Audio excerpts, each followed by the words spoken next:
Tina, and I want to share with you today a scripture from Proverbs 31 and 25. And it says, "Strength and dignity are her clothing, and she laughs at the time to come." And so to me, this verse speaks directly to the identity of a woman or a parent caregiver, one who stands strong, one who walks with purpose and embraces the future with confidence, not with fear.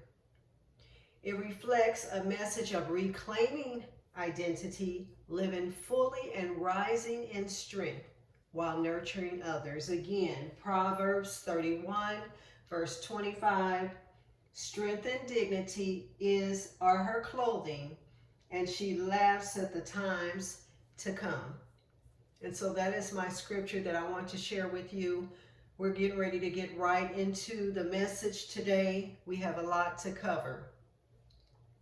And so today I want to talk about how we as parent caregivers, elite parent professionals with high impact careers, those high achieving parent professionals, that's who I'm talking about today, how we are juggling both worlds. The role of being a professional, as well as the role of caregiving, and then advocacy in the middle. But I want you to know that you don't have to choose between impact and caregiving. So stop choosing between those. But anyway, we know we're busy parents. We're juggling Zoom meetings, therapy sessions, and I'm looking at my notes here, emails, medical appointments. And again, we're carrying the weight of both worlds. The world where we are top performing professionals who are highly respected, well accomplished, and we always on point. And then we have the world where we are the parent of a child with medical complexities. I have a daughter who's almost 30 this year, okay, myself. Or a child who has developmental delays. And somewhere along the way, we were told to choose a path, choose a world. One, to give up your career, or either you're not doing enough, or give up your dreams, or you're being selfish. But what if that is not true? What if you could thrive in both worlds? I want you to know that caregiving impacts everything. So I'm getting ready to ground you in the truth and in reality. According to AARP, 61% of family caregivers are also working professionals. And over half of caregivers report over half of caregivers report cutting back their work hours or turning down opportunities. There are 63% of mothers in executive or senior level roles say it's harder to speak up in IEP meetings or care meetings than in boardrooms. So we want you to begin to get comfortable with all of that, and I'm going to show you how. These are parents that are just like you, who are brilliant, accomplished, driven, but slowly fading behind in the demands of caregiving. And so that's why I created a program called Live Your Reinvention, so that we can work through a lot of that. But here's what I want you to hear today. You were never meant to choose one or the other.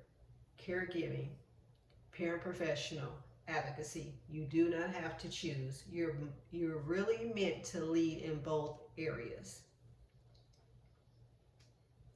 I want to speak a bit about the weight of these two worlds and sometimes how we get to feeling. I know many of us are exhausted mentally, emotionally, physically, and even spiritually drained. We are constantly second guessing ourselves, wondering if we're doing enough for our child and for our team.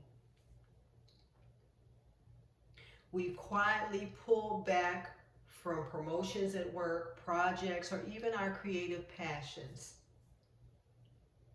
And some of us are afraid that our professional identity is slipping through our fingers. And I know that a lot of us are trying to show up for others, only leading us to have gone missing from our own lives. How powerful that is that? We're gone missing from our own life. And I want you to know that's not sustainable. But the good news is it is not permanent. I want to share a personal story of mine of how I found power in both worlds.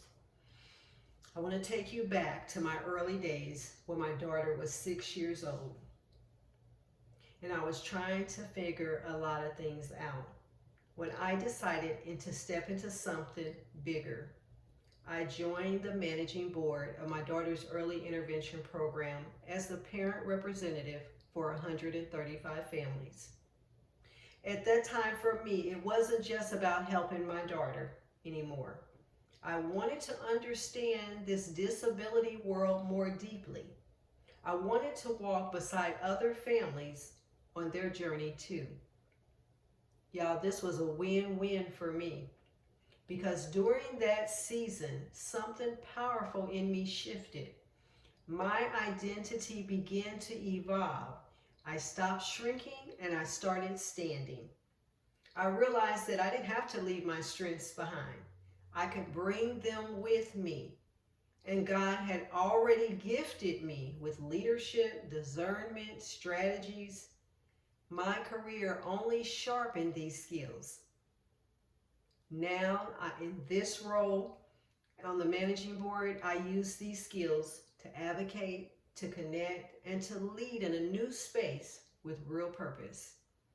I found myself thriving, and that's when I knew this is possible for me, and I know it's possible for you. I'm going to talk a bit about what it takes to thrive in both worlds. In the world of caregiving, of advocacy, of being a paraprofessional, a high impact, elite paraprofessional, high achieving paraprofessional. 3 powerful actionable steps that you can start your transformation today.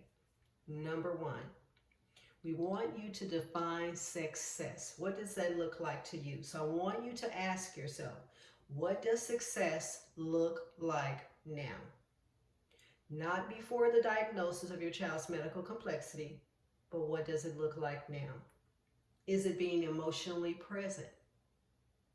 Is it leading with flexibility? Is it advocating without burnout? I want you to write down your success statement. Put it someplace where you can see it and go through it. I'm going to share my example of my success statement. I am present. I am a powerful parent. And I am an impactful leader. I'm going to say that again. I am present. I am a powerful parent. And I am an impactful leader. Do you see how grounding that is? How bold that is? And I thrive in both by aligning my time with my truth. The second transformation actionable step is to transfer your career strengths into caregiving because you already have the skills. For example, if you have leadership skills, those core traits, those core strengths in your career, you can transition those skills into IEP meetings and care team meetings. Say you have strategic thinking that you use every day on the job, in your career. You can transition those skills to planning therapies and routines. Finally, if you have great communication skills, you can transition those skills into building collaborative care plans for your child or either for other parents. The third actionable step leading toward transformation is to protect your time. Protect your time with systems and not with sacrifice. So by doing this, you're creating a weekly rhythm. Use 90-minute blocks for deep work, whether that's with your child, in advocacy, or on your career. Use 30 minutes caregiving strategy check-ins so that you're not overwhelmed. And then making non-negotiable recharge time. And that's non-negotiable, not up for debate. These small systems equal freedom. Big freedom, in fact. Now, I've said all this. I've given you some actionable steps. I've shared a little bit about a win-win personal story of mine of how I managed and balanced both worlds of advocacy, career, and caregiving. But even still, some of you will not believe it. And so I just want to go through a few things. Some of you even might believe if I focus on my dreams, I'm neglecting my child. And that's a real limiting belief that many of us have. But I want you to know that this is false. You're modeling resilience, balance, and purpose before your child. And your child is actually watching you lead, and that strengthens them. Or some of us may believe I'm falling behind. But no, you are evolving. Your slower pace doesn't mean failure. It actually means intentional growth. And then some of us still believe other parents have it all figured out.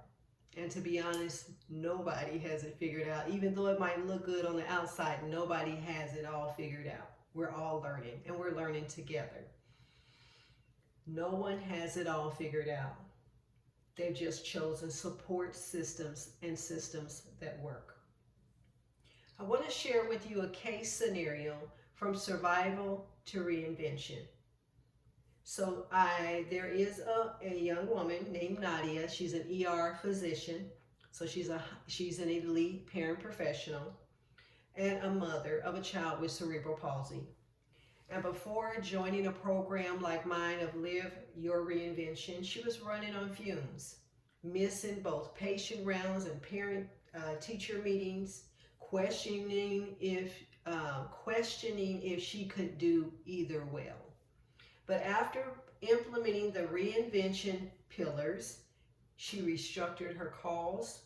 She used her leadership training to create care coordination plans for her child. She launched a hospital-wide support group for caregiving professionals. She didn't shrink. She expanded the impact.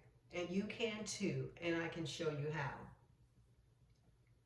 Now, I want to invite you to an upcoming event that Kids Rare Care is hosting. It's virtual. It's called Live Your Reinvention. This is for elite and high-achieving parent professionals.